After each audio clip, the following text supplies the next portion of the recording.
Ji, Madam Sadia. Thank you very much. The starting point would be the end point of Ms. Amna. Um, there are two questions which we usually embrace whenever we talk about Pakistan-Afghanistan relationship. The first is why, despite having so much in common, having such a long history of engagement or similarities between the two, why the relationship between the two countries are so full of mistrust and complexities.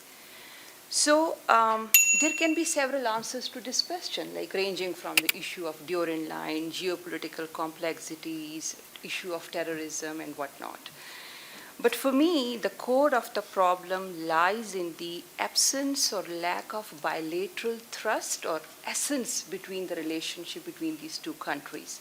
For example, if we look at Pakistan-China relationship, it's based on the notion of bilateral trust. Bilateral component is so strong that issues like which happened recently in terms of security challenges which CPEC had to face in Pakistan, such issues could not shake the foundation of that relationship because the bilateral essence was so strong. So that is the thing which is missing in Pakistan and Afghanistan ties, and we need to focus more on that aspect, how to develop sort of very strong bilateral relationship. So this leads me to the second question, which is like how to develop, and I have a 4Ps framework for it. Number one, you need to prioritize. What are your priorities? What are Pakistan's priorities in Afghanistan and vice versa? Do we continue to shy away from the core realities of the region, of the relationship between the two countries, or we embrace the realities and work out and discuss and debate our relationship and discuss and debate our issues and challenges that frequently disrupt our ties time and again between the two countries. Number two, partnership. You need to have a bilateral framework. Ms. Amna has elaborated on it very eloquently.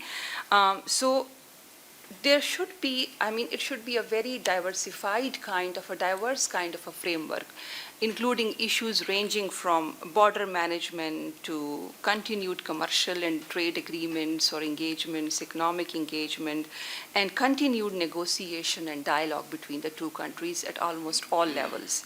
This leads me to the third P, which is participation. We need to have a people-centric approach while forming our policy towards Kabul or vice versa. Sentiment of the people are very much important when we talk about improvement in the bilateral context, because Pakistan and Afghan people, they have a connection, right? Because of the similarity of the language, history, culture, tradition.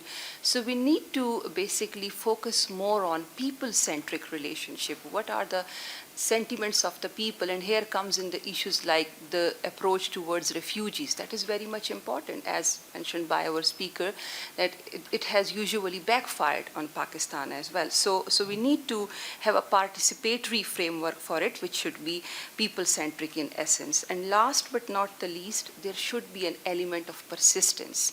And how can we achieve that persistence?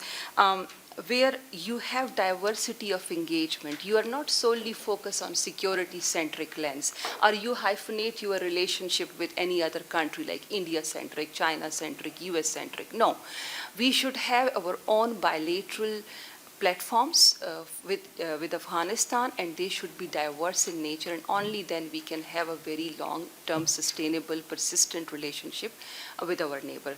So these are the 4Ps which I wanted to present in front of this forum. Thank you very much.